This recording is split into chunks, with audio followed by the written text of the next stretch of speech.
Alors c'est peut-être pour ça que moi, on me racontait plus des histoires parce qu'il n'y avait pas la télé. Voilà. Comme je suis parti à l'âge de 14 ans et demi de la maison, parti naviguer, enfin, à l'école d'apprentissage maritime Rocher d'Enfer à Nantes. Hein. Et après, je suis parti au bout de 9 mois, je suis parti naviguer. Donc j'ai perdu tous ces contacts-là. Parce qu'à bord, on n'avait pas la télé.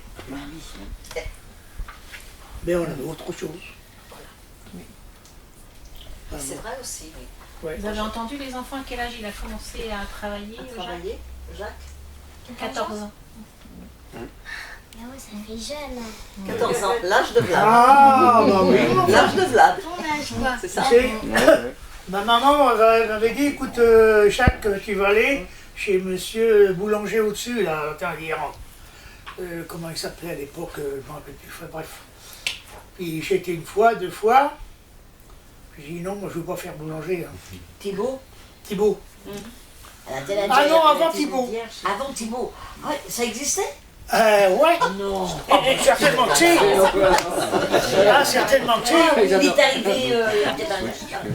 Et puis le boulanger à l'époque, il habitait dans la maison au-dessus. Ah oui. Il mettait sa farine après. Voilà. D'accord. Et moi j'ai dit non, ça ne m'intéresse pas. Et moi je veux partir naviguer.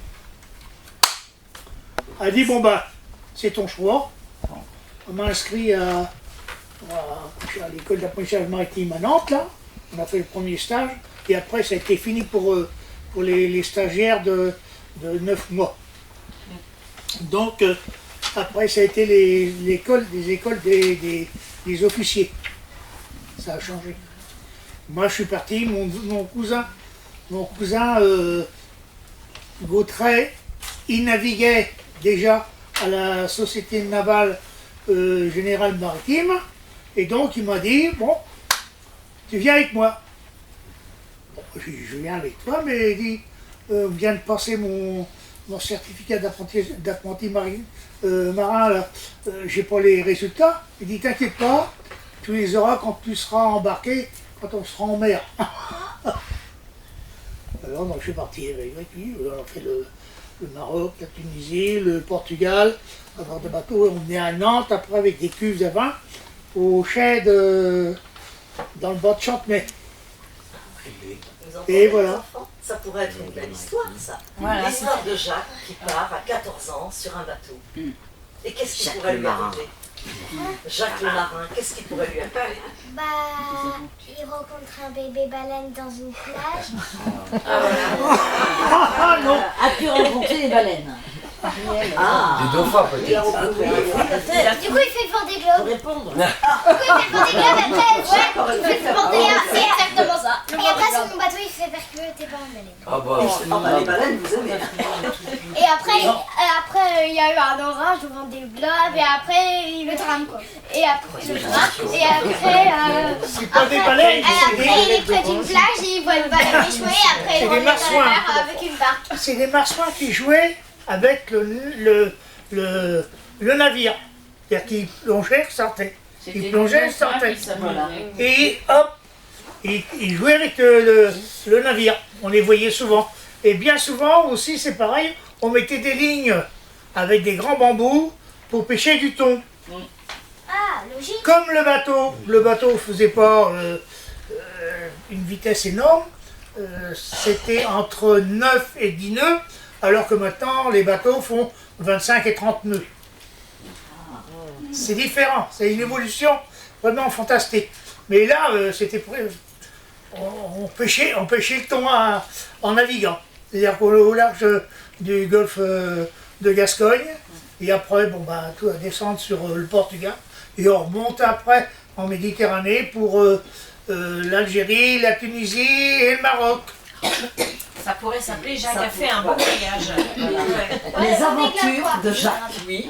C'est-à-dire que Les bon, bah, aventures de Jacques et le Vendée Globe. Voilà, c'est les aventures de Jacques le marin. Les aventures de Jacques le marin. Et Jacques le Vendée Globe. Alors, Jacques le marin. Non mais ça Et moi, n'existait pas j'étais- le Vendée oui, ça n'existait pas à l'époque à de l'âge de Jacques. Jacques. j'ai pas navigué longtemps, mais j'ai été comblé parce que j'ai eu une expérience vis-à-vis des gens où j'allais pour voir comment ils vivaient. Et puis, pas mal de choses comme ça, comment. Parce qu'on n'était jamais longtemps dans les ports, on était entre 24 et 48 heures, mais... En fait, on ne vous a pas raconté d'histoire, mais vous en avez vécu. raconté une. Mais vous nous en avez raconté une. Ah oui, Ça ma peut foi. être- Et en plus, Jacques, en naviguant, vous auriez pu vous retrouver en pleine mer avec de la brume, mais vraiment où vous ne voyez rien du tout.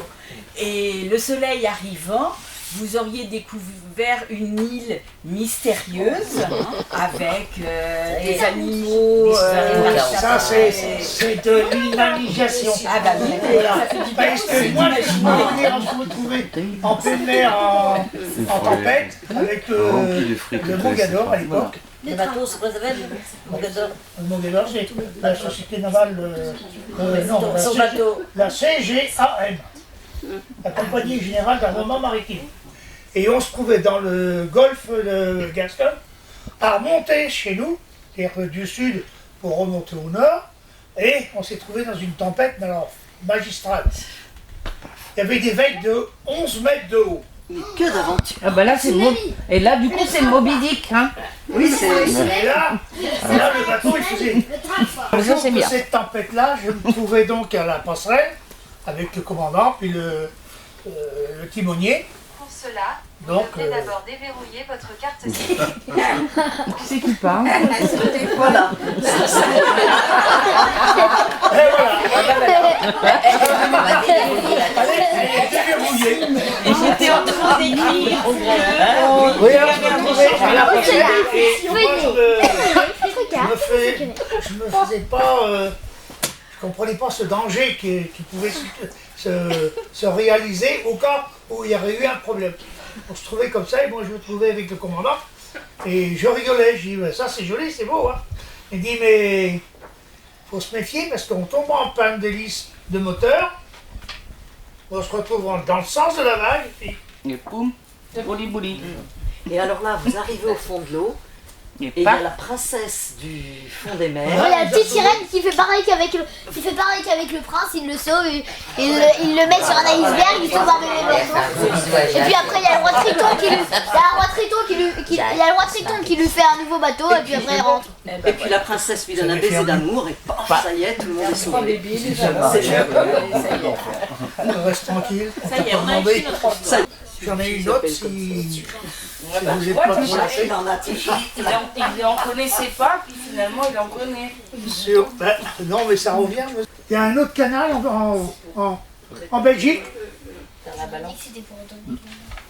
où les bateaux viennent, ça monte à peu près à 5-6 étages. Je me rappelle. Oh, j'ai les photos à la maison. Le bateau vient en bas, il vient comme un dock, il vient s'échouer dessus. Alors ils font le vide, et avec des chaînes, ils montent le bateau de 6 étages en haut pour que le bateau ou la péniche repart sur le canal supérieur. Est-ce qu'au canal, est-ce qu'il y avait des baleines? Comment? Est-ce qu'au canal, il y avait des baleines? Ah non, non. Dans les canaux, je ne sais trop. Ils sont en pleine mer. Dans le canal, il n'y a pas en principe pas de poisson. Il y a du poisson, mais enfin, les gens qui empruntent le canal ne pêchent pas. Mais est-ce que tu as rencontré une baleine dans ta vie? Non, jamais. Même pas quand t'étais Jamais.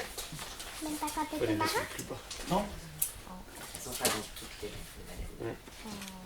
Par contre, si tu fais le vent de globe, peut-être. Ah oui. Samantha Davis, elle a vu la plus grande baleine du monde. Des marsouins, oui, beaucoup.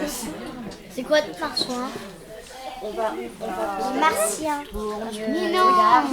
L'empreinte et la chaleur de ton corps, que de promesses et de serments, on se fait dans la folie d'un moment, mais ces serments remplis d'amour, on sait qu'on ne les tiendra pas toujours. C'est la Java bleue en cœur, la Java la plus belle.